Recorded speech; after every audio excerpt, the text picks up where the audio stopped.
Good day, and welcome to Shine with Tish podcast. It is another Wednesday. It is January the 8th of 2025, and my guest today is the award-winning Dr. Rena Lyons. Hey, yes. Can you please introduce yourself to our lovely audience? Hello, everyone. My name is Dr. Rena Lyons. I am the owner and founder of RABX3 Consulting. I can't wait to tell Tish where that name came from later on in this, but I am an author, I'm a speaker, but first and foremost, I am a mother of two beautiful young ladies and a daughter of two adoring parents and a big sister. Yes, you are. Dr. Lyons, we met in Dubai where you were awarded. You were on stage looking beautiful. You were at the last panel when it comes to women in business. I would love for you to first tell us how you came up with the name of your company and then just your overall experience. What was your aha takeaway from the trip to Dubai? First, REBX3 Consulting. So REBX3, my father only has two girls. And so we learned at a young age that name, once we got married, was going away. So as a tribute to him, and it's very funny, everybody in his family has REB as initials. I don't know why. It was just a trend. And my first car I got, it was REBX3. And so I kind of giggled because although Dad was just giving me an REBX3 because it was three REBs in the house, didn't realize how much that car would get you in trouble when everybody knew that license plate. Oh, wow. Were supposed to be.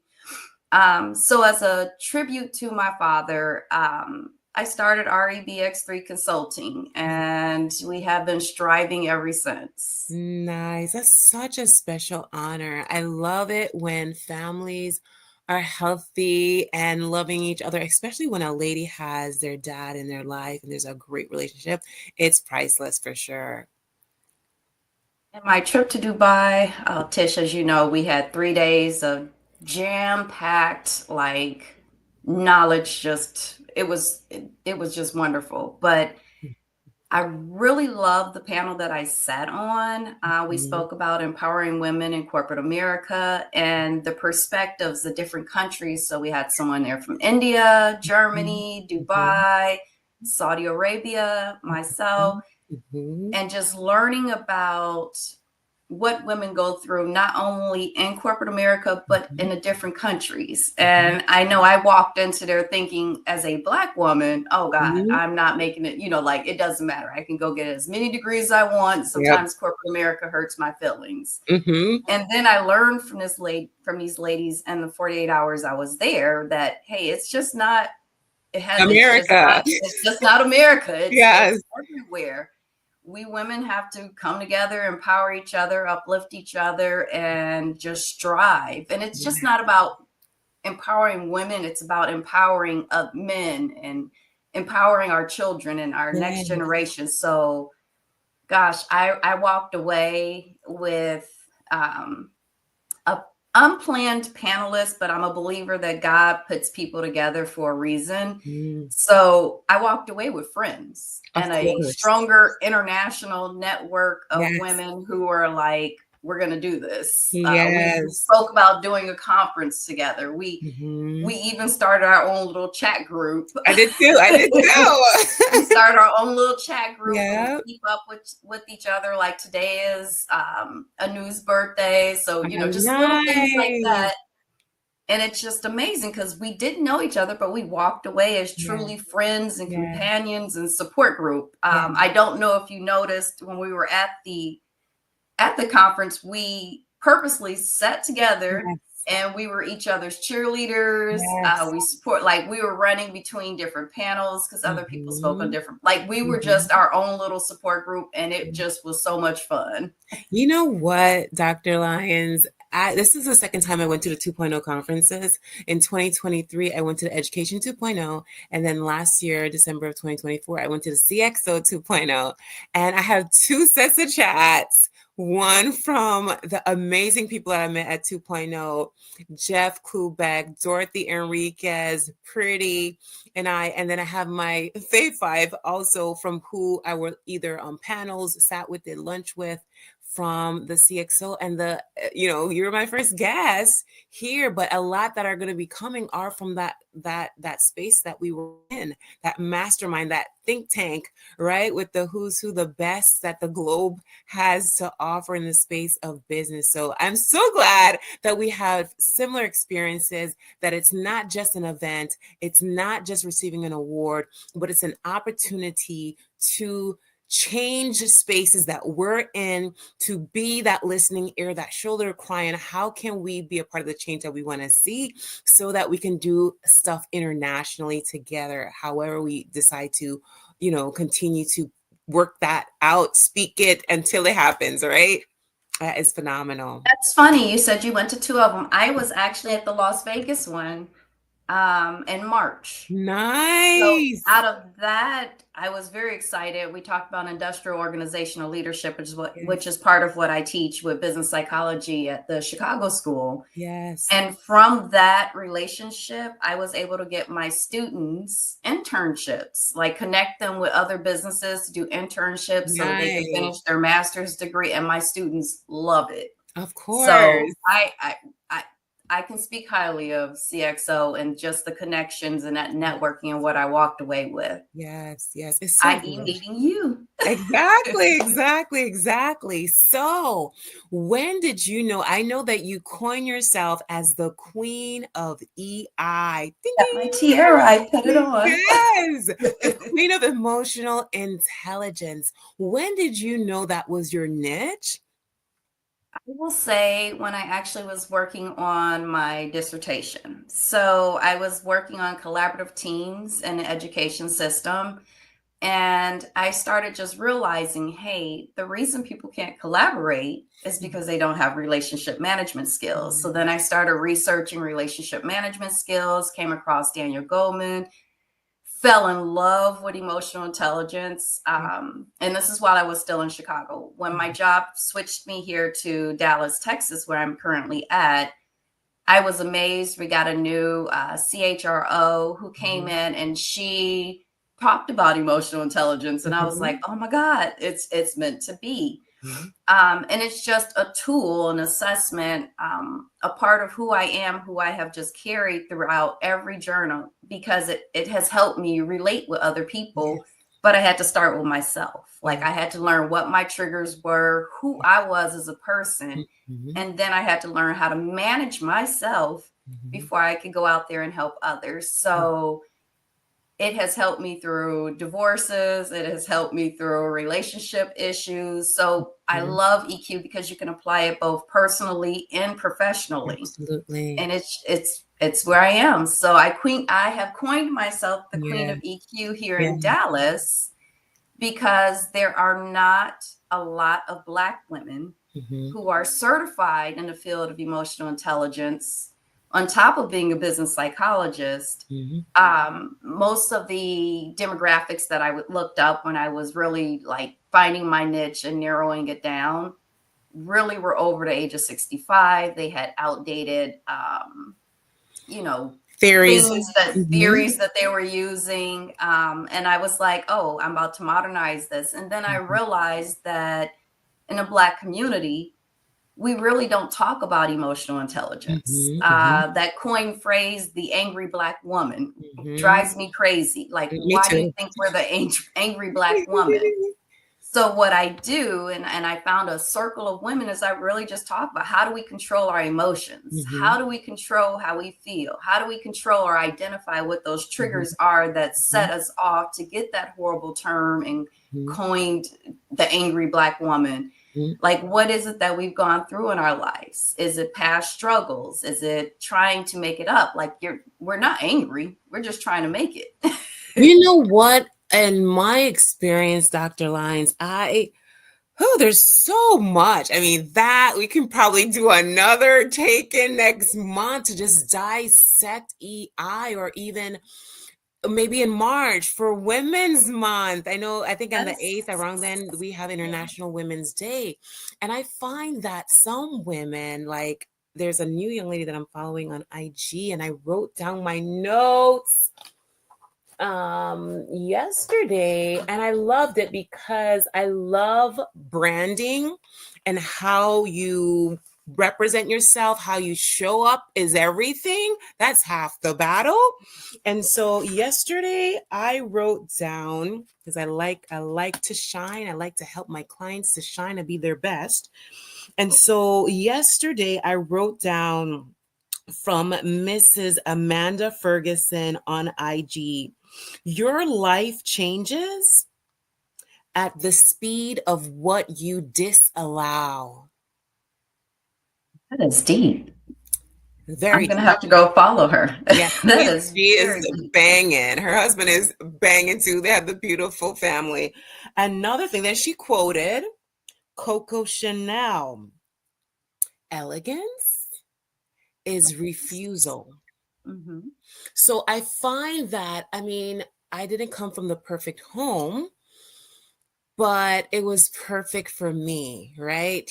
And I did my work in 2009, 2012, 2015, 16 to go have those therapy sessions, speak to someone about the things that I went through, being born of teen parents, having to have a budget and look at everything for the class trip, and accepting that I wasn't a part of the privileged group, but doesn't mean, shout out to Dr. Sonia Striblin, I can still make a wealthy family come from me. I can still make that happen. But when individuals don't take the time to self-parent, to seek out the counsel of others, to help fill in the holes from the puzzle piece, right? From their parenting that was not perfect. Not everybody has that perfect parenting, to build up that inner man or woman to be bulletproof and strong and confident in yourself. When you are complete and you know that you're awesome, it doesn't matter. Again, Mrs. Amanda Ferguson, she talks about not having to explain yourself. When you are complete and full and running over, it's okay if somebody misunderstands you. There's no need to be angry. There's no need to have to explain. And you do not have to allow everyone, in your space. You get to select, you get to choose. It's okay to disallow, it's okay to refuse. And I find that some sisters that may be coined the angry Black woman is perhaps they haven't done their inner work to be whole and to find those problem resolution skills needed to navigate tough situations. Love that you brought up something, Mhm, because it's a stigma in our community. So mhm, I love the fact that you openly say, "I went to therapy mhm. to discover stuff," because that's a stigma. Therapy in our community can sometimes be viewed as weakness. Yes. You're letting people see you as a weak person. Mm, You're sharing inside things like, I can go through how many people I've talked to and they're just like, no, there's nothing wrong with you. You just need to mhm. be stronger. That's just in your head. Exactly. And Mm-mm. they have a stigma. Another thing you brought up, which resonated with me, because while in Dubai, I spoke with one of my panelists, and I'm not going to share her name because she shared a story, but it was so deep that she said she had to learn to forgive her mother. Mhm. And she Mhm. had to learn to forgive her mother because her mother was raising her by learned experiences. Correct. That's Correct. all she knew. Mhm. And when she grew to accept that Mhm. and to see her mother not as a mother, but Mhm. as another woman Mhm. who was going through things and doing the best that she could, it Mhm. changed their relationship. So Mhm. that was very impactful because we were sitting Mhm. at dinner and I don't know what we were talking about, but when they shared that, I was like, wow.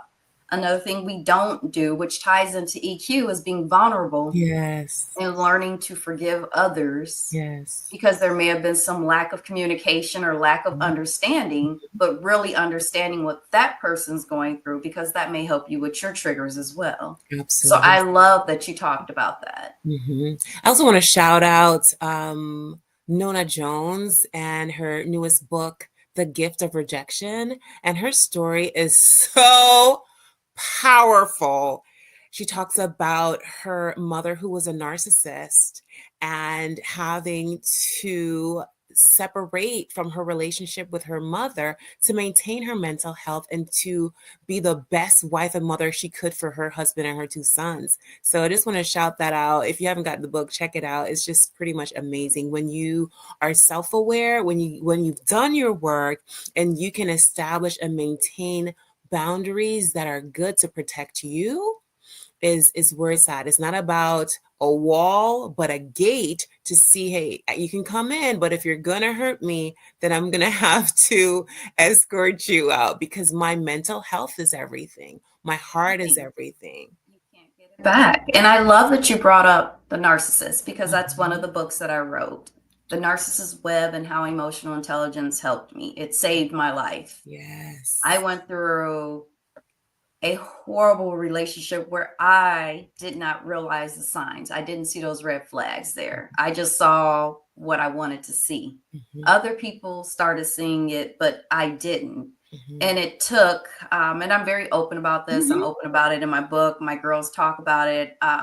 It took me having a heart attack at the age of 40. It No. took for my daughter coming home and finding me unconscious, no longer here, to really open my eyes. And that story is very deep because she came home from school. I was in the dining room, and of course, it's third person of what I'm saying, but Mhm. my girlfriend was dropping off equipment and she said, God just spoke to her and said, stop by the house because I Mhm. always give a code, emergency code in case Mhm. something happens when Mhm. I leave out of town. Mhm. And she said God spoke to her. Mhm. She came to the house to drop off equipment. She had Mhm. made some pound cake for me to give to my mom. So Mhm. she was coming in the house to put it on the kitchen counter. And that's where she saw my daughter standing over me crying, dialing 911. And it was stress. Yes. And I like them. I laugh now and I tell people it's that Michael Jackson's Man in the Mirror. When you Mhm. look at yourself, if you want to make a Mhm. change, you need to Yes. look at yourself. It Yes. starts with you. And Yes. it dawned on me, like, after all of this experience, having to get this, I call myself the bionic woman also because I have this Mhm. fancy heart monitor in my chest that's monitored through my watch. And it teaches me how to regulate my stress moments. Mhm.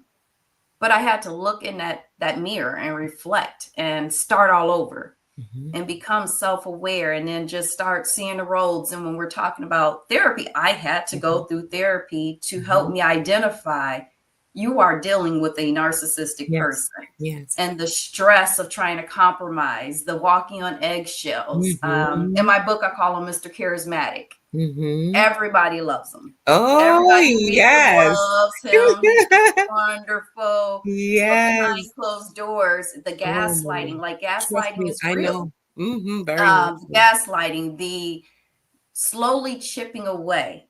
At the So what self-esteem? I Mhm. tell women who are survivors, like it is domestic abuse. Mhm. I know when we were speaking, I told you Texas does not recognize emotional abuse as part of being domestic violence. They Mhm. only recognize physical abuse, and even in that portion of it, someone has to physically touch you. You can't just, the police can show up, they're going to do a record of it, but there is no action they will take on your end. Wow. And it's almost like diminishing Mhm. because even when you're reporting stuff, they're like, well, what did you do? Yeah, yeah. Or did you tell them to stop? Did you Mhm. do this? I know my daughter is going through it. She has like a little stalker boy. And it hurt my heart that she had to Mhm. sit there.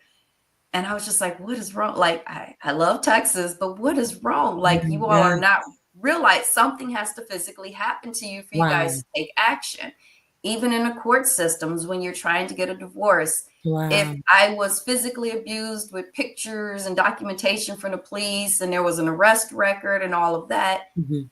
it would have, I would have gotten a protective order. I would have, gotten something. But because it's emotional abuse and trying to explain, I needed to separate myself from this individual because it wasn't just, it was killing me. Like, I'm looking at my then near 12-year-old daughter like, wow, this is what I put you through. Nothing, and I resent it all the time. So I say to myself, nothing could probably be more traumatic to a child than saying, "Oh my God, I'm about to lose my mom." And Yes. then, I'm lucky that I have a older daughter who steps in as that mom figure because she kind of came in and took charge. This is what we're Yes. doing, but I'm grateful for that. But even with all the degrees I have, as much of the speaking engagements and books and everything that I do, I had to step back and say, wow, who are you, Rena? Like, Mhm. you're not Dr. Lyons, that's your brand. But Mhm. who are you as a Mhm. woman, Rena? And what do you want to teach your children? Mhm. And so that's what my book is about. And then I know I'm working on a second book. It's called Untangled, but still stuck in a Mhm. narcissistic Mhm. web, because you still go through things. You still get hit by things. So I will be reading that book that you just shared, because no, Mhm. that's serious. Like, Mhm. unraveling and the emotional damage that a narcissist can do to you. Mhm. It doesn't just go away over. I don't care Mhm. how strong you are. Yes. It does not go away. There are still residual, little pebblets of it on you, Mhm. where somebody unknowingly can trigger Mhm. something in you, and you're like, oh, back to the drawing board, need to Mhm. become self-aware, found Mhm. another trigger. Like, you learn this by going through other people, and you don't want to always identify them, or pull away because of those signs, but Mhm. it's traumatic. That emotional abuse it's something I never wish upon anybody else. So I have experienced that, and I remember having conversation in 2024, last year, after the first quarter, and just explaining to someone, I'm like, you are beautiful, you are dapper, your resume is priceless, and I adore you so much. However, I think it would be best if you not call me anymore. That's that charismatic part of it. Welcome. And Mhm. and he could not understand. And I get it. Perhaps I was the first person, because there was no big drag out. But because of my previous marriage, I've learned, and I'm going to have Ann Summers on as a guest in January of 2025. And just listening, she says we have three voices, just listening to your body, listening to the voice, anxiety, chaos, confusion, inconsistency, worry, doubt, panic. Those feelings are not right. So whenever I feel those things, I bow out. Not selfish. I tell people, have you ever noticed that people say that's a selfish thing, No, it's and self-care. you get to a certain point in your life where you're just like, it's okay to be selfish. It I is I think I self-care. may say, I use this all, my cup is runneth dry. There's no more that I can give. I need to step back and refill that cup, and I Yes. need to give to myself, because if I can't be my true, authentic, whole self and Mhm. be self aware, and I'm giving it all to you, it's like that transformation of energy that you are taking my positive, you have taken all of it out of me. I Yes. can't show up for myself. And if I Yeah. can't show up for myself, I can't show up for my children, and I can't show up for others who may need me. Mhm. Mhm. So, no, that's deep. Yeah. Can you tell us about some of the work that you do for your clients with your consultancy? So, for with some of my clients, I really just sit down. So we start off with our EQ assessment, of course, so Mhm. I can get a baseline of where they're at and Mhm. where they're gauging, like what Mhm. areas of improvement you have on them. But really we sit back and we dissect it. So it's different than most coaching. I kind of put executive coaching and life coaching into one because it's layers to this, both. because you're The person. personal and if you could fix the person, you could fix the professional person. And we just talk about, like, what are your goals? What's holding you back from those goals? What's stopping you from reaching those goals? How can we expand? Why in this area do you seem to be a selfless person who just gives it all to others? Have you ever thought about, and going back into that being selfish, what is it that you want? Because you can't show up and be that, as I'm going to use your word, that shining star that you are. Yes. Cannot shine bright. Be that diamond, that rare jewel for other people. If you are, if you're closeted, if you're not reaching your own goals. I love to say, how do we transform your dreams into reality? Because it's one thing to dream, but it's another thing to work hard and slay all day to reach those goals that you've dreamed about. So if you want a house and you want to purchase this, or if you want this car, or you want this certain lifestyle, how do we shift that mindset? Because mindset goes with EQ. How do we shift that? And it starts with you. I can't change you, but you can change you. I can be here to be a guiding, person to help you get there. So that's usually how my consultations go. And I get joy out of seeing people reach those goals. I have worked on, and I think I was sharing this earlier, there's like 3 books that I'm now editing for other people. I love it. Who, surprisingly, one's in construction. You would never think that this person in construction would want to write a book, but it's their life story. And his life story is just so impactful. It could be a Tubi movie. I tell them all the time. Turn this into a manuscript. I could watch this movie, but just growing up, and it takes you back to life's lessons and just how you've evolved from that.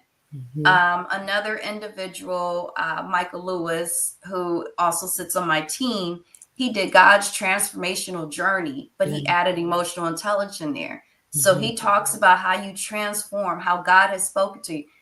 It is something when you get a Black man who will get up in public and talk about his vulnerabilities. Wow.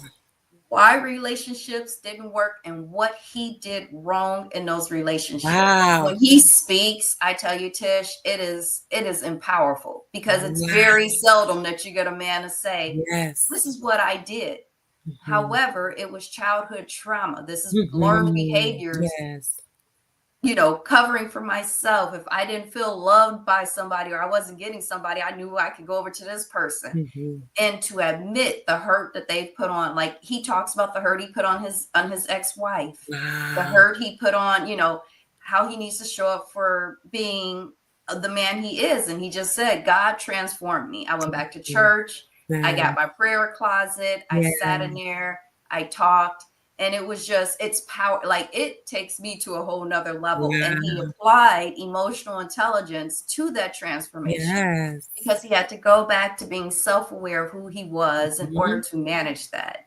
And then I have another gentleman who is a handyman. The 3 books that you are reviewing are all 3 books that I am reviewing, yes. And I got to get it done before the end of this month. But his name is Carlo. And he's talking about the complexities of a woman's mind and emotional intelligence. Wow. And just the title alone, as a woman, you're like, what do you know about this as a man? But really, it's his conversations when he's in someone's house and he's working on different things and talking with his clients of things he learned, the hurt. And I love it because he refers to it as an apricot. Bruised on the outside, but super sweet on the inside. Oh, that's gonna be good. It is like I've only gotten through the first 3 chapters, still more to go, but his book is just powerful. So I am super excited to be helping not only, women, but Black men on their journey to acknowledging and being vulnerable and being open to put not what their inner secrets are and writing for the world to read and talk about it on platforms like social media or different podcasts.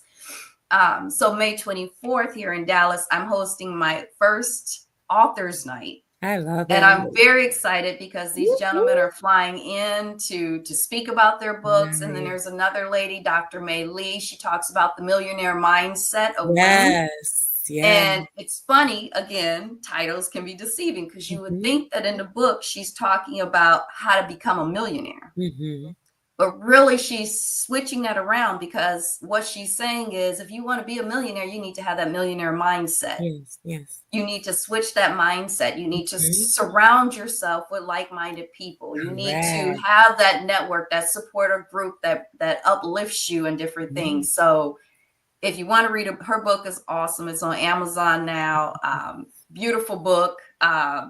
Really makes you just open up your eyes and say, wow, if I want to be, you never think that. If I want to be a millionaire, Mhm. I need to Mhm. think like a millionaire. That may Yes. mean being like Oprah and waking up at 5 a.m. Yep. and having my time Yes. before those hours before 9 o'clock hits, getting Mhm. in, doing your exercises, doing your Mhm. affirmations, Yes. journaling, Yes. yoga, meditation, whatever it Mhm. is, drinking your tea. And Mhm. that's all before taking your shower and Yeah. getting ready for the day. Absolutely. But changing that mindset to just really Mhm. get there, and that's something I have been following since just like talking with her. Like I Yes. get up purposely early in the morning, early bird catches the Mhm. worm, Yes, they and I do. had to change that mindset. So I mean, Mhm. I love my network. I love the people that are being placed into my life because they are purposely being placed in my life for a reason, Mhm. to take me Absolutely. and them to the next level.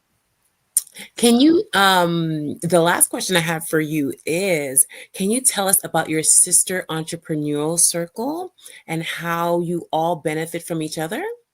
Yes, because I love my circle here. Of So course.